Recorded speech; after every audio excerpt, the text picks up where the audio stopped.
Hey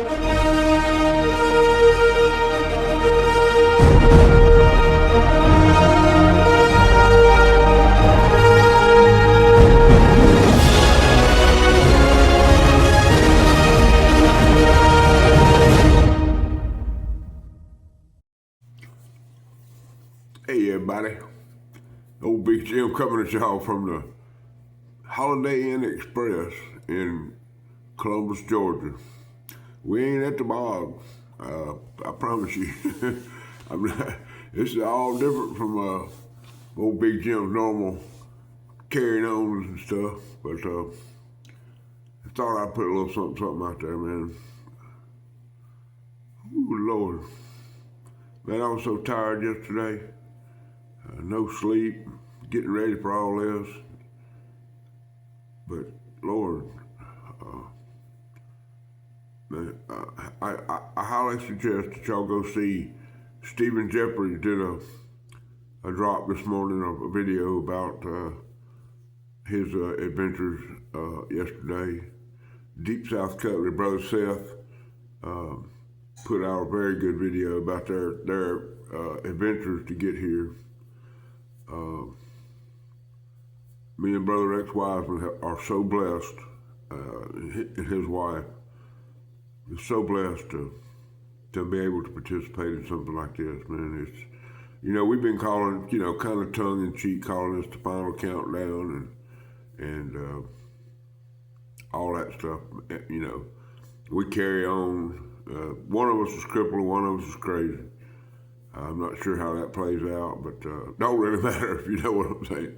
We both crippled, we both crazy when it comes down to it.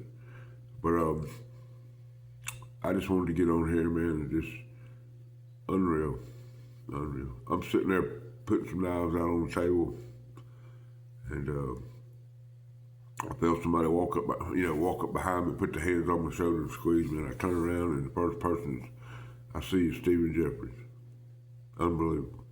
But it started way before that. Me and Brother Rex got out of the vehicle, and we had a little poster that he had done some calligraphy on, and we set that on the front of the truck, or we sat in front of the truck and put that poster up there, took a picture of that. I'll share that with y'all at some point. But, I'm sitting there, and Brother Vincent Lepresky walks by. I mean, really the first person we saw. Got to hug his neck. Great person. Met the whole, Brother Seth has dubbed them the New York crew, but the whole New York crew is there, man. I met several big Instagram, TikTok guys that participate over there. That was a true blessing there. Then Jerry Phillips showed up, and he had agreed, or we had, privately, he had agreed to come and help me and Brother Rex move all our stuff inside. Of course, y'all don't understand the glue to Crippled and Crazy. I'm talking about the glue that holds us together is Deisha Wiseman. Deisha Wiseman is just, she's an unbelievable woman, y'all. Just an unbelievable woman. But, that's just, that's one of the blessings that I have in this community. Where did I start? Where did I start? Okay? From the first person I met, Stephen Jeffries, walking up there, until the last person that I saw before I got tired and had to go sit in the truck. I couldn't stand up anymore, and it was freezing cold. Well, not freezing cold, but for an old man with no circulation, it was cold. So, but on the way out, or more or less headed out, I run into Miss Donna Clark. So I knew Dwayne was there, and I did the old bird thing, and I started looking around, trying to point, try to find him. Saw him over in the corner, and after I hugged her neck, told her, gave her the big hug, I headed that way, and went over and gave my respect to him and told him I was freezing and I need to go, and he completely understood. Got that hug, shook that hand. They ain't a finer fella than Dwayne Clark, I'm gonna tell you right now. But then, like I say, every time I went, the little area we was at there, it was probably a 50 by 50 spot where everybody was in that, in front of Doc's pallet cabin having the barbecue, and man, just unbelievable. Just I can't, I don't know what to say. But every time I walked across from one side to the other, say to go get something to eat and come back and sit down, or to go over and visit with somebody and come back and sit down, I would run into 10 people. Hey, Big Jim. Hey, Barlow. Hey, unreal. People that I've never even thought about knowing. I mean, that I know. I mean, all the guys that were on the Instagram and whatnot channels, they go, oh, Barlow McKay, yeah. And I'm sitting there, I'm just an old crazy man from Mississippi, all right? When I woke up about 2:30 this morning, and I was thinking, man, am I worthy of this? I mean, am I part of this deal? And you know what? You're damn right I am. And I ain't going nowhere. I don't care what comes up. I don't care what anybody says. I don't care how anybody feels. I am part of this community, and I am so cherished. And we get ready to leave. I don't know if I can share this or not, but I got ready to leave, and we pulled up to Doc's museum. They were in there. He had a little tour going on with us. I think he took groups up there to view the stuff in the museum. We didn't get to go, but that's fine.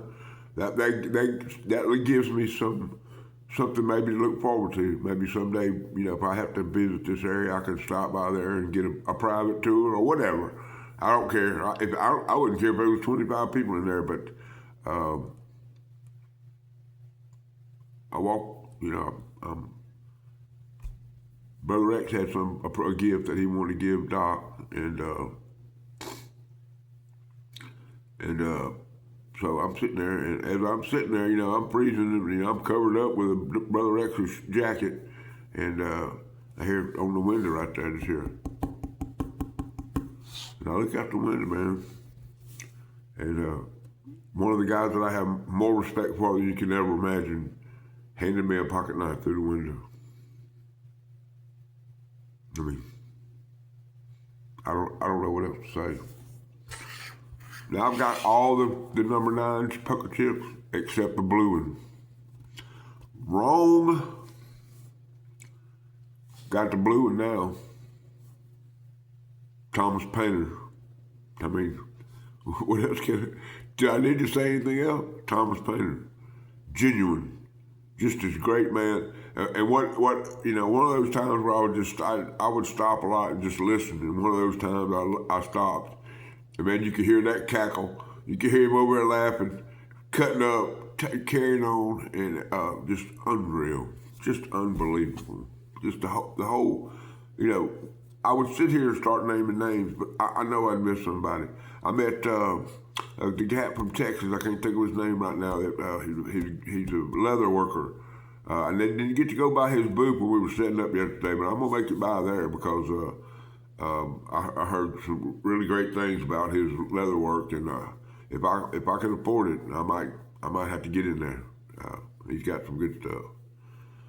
Anyway, guys, I don't know what to tell you. I heard somebody estimate that there would be close to 4,000 people come through the door tomorrow. So, but I want to make sure that I remember that I tell all y'all, even if you're already here and you haven't done it yet, go pick up an unwrapped toy and bring it to the show. Okay, Doc's got a mission. He does all this that he's doing. He don't get nothing for it. He's commissioned his friends to pay entry fees for people. He's commissioned he's got all stuff going on. I brought some toys. Thomas Painter bought some toys. Everybody's got some toys. So if y'all come to the live show, y'all be sure to get a toy and get it out there for Doc, okay? That'll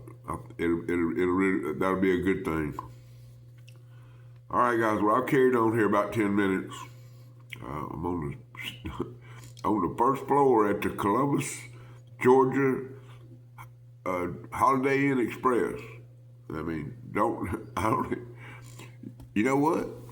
give y'all a little aside here. I know we at 10 minutes, man, but I'm gonna give y'all something, Y'all know what a K-cup is? I ain't never participated in the K-cup.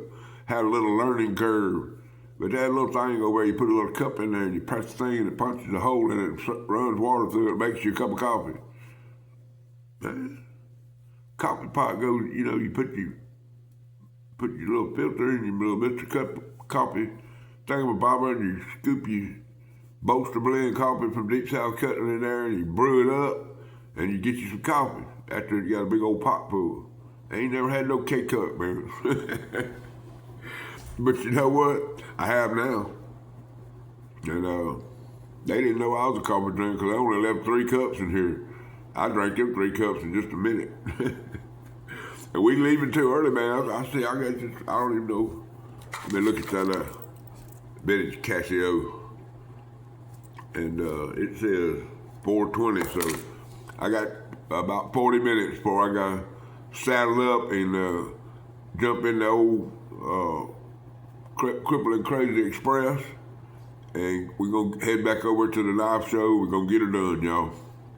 So, old Big Jim's going to wrap it up here. Y'all need to know, and I mean this more than I have ever. Every time I say it, I mean it, but I'm saying it more than I ever had now.